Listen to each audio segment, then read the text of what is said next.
Hey guys, Professor Bill, Comic Book University, and Elektra, Black, White, and Blood. This was alright.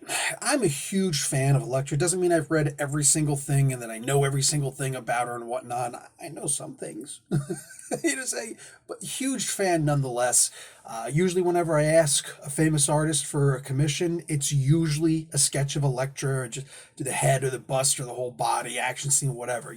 So big fan. Love the way she's drawn, typically. Love the attitude of the character, just everything about her. Freaking fantastic character. As far as this comic book in and of itself, it was less of a disappointment than something that was gratuitous, while at the same time, it certainly didn't live up to any kind of potential that it could have held. There's apparently going to be more parts to this. Cool. I hope that some of them expand on what happened here because let me just get into it's an interesting complaint. Let's put it that way. Let's talk about who made this comic book. There are three parts to it. The first is Red Dawn, with Charles Soule writing, Mark Bagley doing the pencils, John Dell on inks, and Edgar Delgado doing the color art. It's funny that there's more people doing that particular story when it's literally the least of the stories. Right? They all have an equal share. They're pretty legitimate one third, one third, one third for the three stories in here. That being said, it's just funny. The one that had the least story, the least anything, was actually in that first story, and that's where the most people are working on it. Not the Devil, completely done by Leonardo Romero, and that one actually seemed to have the most substance to it. Totally odd. And then The Crimson Path, which is Declan Shalvey and on writing and Simone D'Armini on art. VC's Joe Caramagna does the letters, and John Romita Jr., along with John Dell and Richard Eisenoff, are the cover artists. John Romita JR actually does for him at least, a really good job on the cover. You can still immediately tell it was him. I looked at the book. I kind of like retracted my hand mentally when I saw it because I'm like, it's Jar Jar. I despise that man. I don't despise the man, but I do despise what he stands for. And the idea of I'm not going to put my heart and soul into this stuff anymore because whether I do a good job or a crappy job, it's still a paycheck.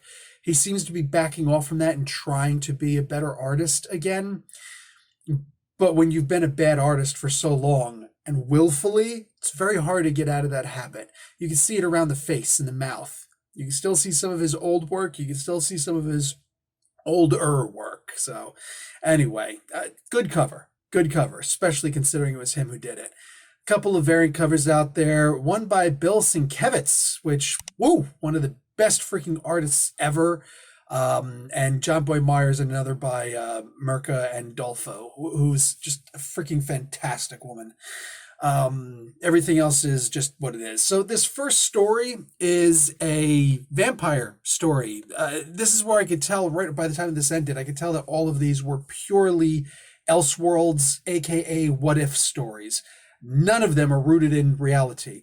That being said, Marvel, they're not like DC, where it's like, this is completely an Elseworlds story. Oh, wait, everybody unanimously liked this a lot?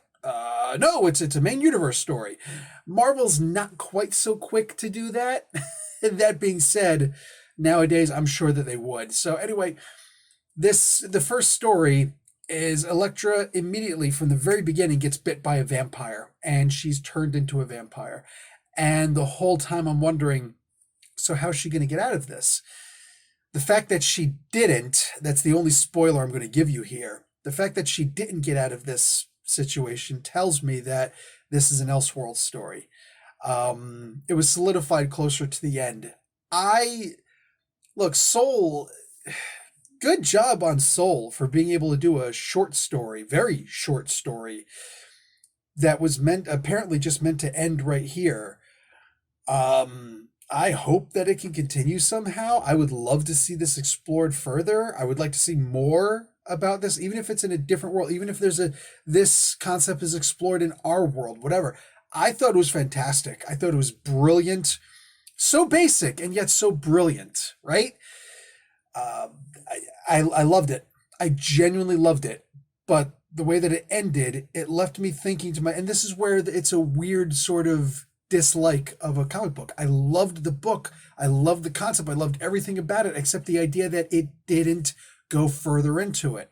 I understand this is just a short story, but I didn't walk into this comic book knowing that these were all going to be short stories, that they were going to be, the equivalent of what if stories. I didn't know that. If I would have walked in with a very different mindset, and I probably could have enjoyed it more. Maybe they should consider advertising that better. And I'm not talking about, because somebody's going to say, oh, well, they said it here, they said it there. Okay, did they say it on or in the comic book? No, they did not. Anybody who's an absolute fanboy of Marvel or whatever they're a fanboy of, meaning that they're not critically thinking, they're just saying whatever they do is perfect. Oh, I have a problem with you, with all due respect, and you're literally, you're not on my radar. It's kind of like a matter of mind over matter. I don't mind because your opinion doesn't matter. Right? I didn't come to you for your opinion. So the fanboys who are going to say, well, you should have looked at there, and it's on you if you didn't look. You are 100% wrong. I hope that you seek help. And honestly, the help that you seek doesn't have to be at a psychologist. It could simply be at a high school where you actually learn how to potentially critically think. They do have those electives out there, right? The idea is that Marvel should have said, somewhere in the beginning of this comic book, Elektra is an amazing character, blah, blah, blah, blah, blah, blah, blah. Here are a whole bunch of what if stories. Have the Watcher on the front, right? Talking about, let's explore the, Elektra from these different standpoints. Something along those lines would have been perfect. Absolutely 100% perfect. Just a quick blurb. We get to see the Watcher's big fat head, and we get to just simply, look at that and be like, okay. And then we can enjoy it as it comes to us, as opposed to wondering, well, wait, what? Because even in the other two issues in here, I looked at, or the other two short stories in here, one where she's essentially almost like an angelic figure, and then the one immediately after this one and prior to that last story, she's just hunting a guy and she's trying not to kill the guy's daughter. With all of them, I looked at them like, okay, so now what? Right? Is one of these supposed to be like maybe there's a mythological Elektra story here, right? Like this is the story that the Hand tell each other about Elektra. Excuse me, maybe one of these is something like this was about Elektra's mother. Did you know that she was also an assassin, right? There's all sorts of things that you could have done to unify these three stories and explain them better. And I can't help but to say what every other executive what every executive at Marvel would have said. If I say every other executive, it indicates that I'm an executive at Marvel, to which I am not. But any executive of Marvel is going to blame the editor. I am in the exact same boat. The editor should have had a blurb at the very front of this and stated unequivocally so that it could not be misunderstood. These are just short stories. They're random what-if-esque stories and boom, boom, boom, boom, boom. If something to that effect would have happened, I could not have given this book a higher praise. It was fantastic. But when you walk into a book not knowing what to expect and you're just confused until you get to the end and then they say, oh, there's going to be more Elektra Black, White, and Blood coming soon. Is there a date? Is there anything? Nothing. This book, the work inside, and even the art, because there's only black, white, and red, right? The whole book just felt incomplete to me. I can easily forgive the colors because that is a concept I figured out from the Wolverine, Black, White, and Blood, the Red, White, and Black Harley Quinns, and all those other ones that had come out for whatever, right? I figured they're just going to do a strong emphasis on the red, and they're going to ignore all of the other colors. They're only going to keep shades and tints, right? And hues in between. Cool, easily understood, right? but the colors were the only incomplete thing that actually made sense in this comic book. Everything else, I should not end a book being confused and have to look it up and figure out all of these things, about the book and the stories and the nature of the release.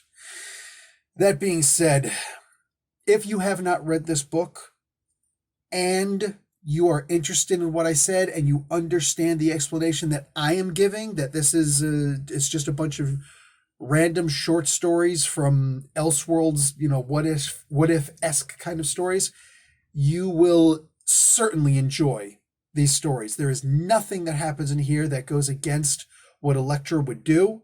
There is nothing in here that necessarily makes her weak or makes her look weak, considering the circumstances.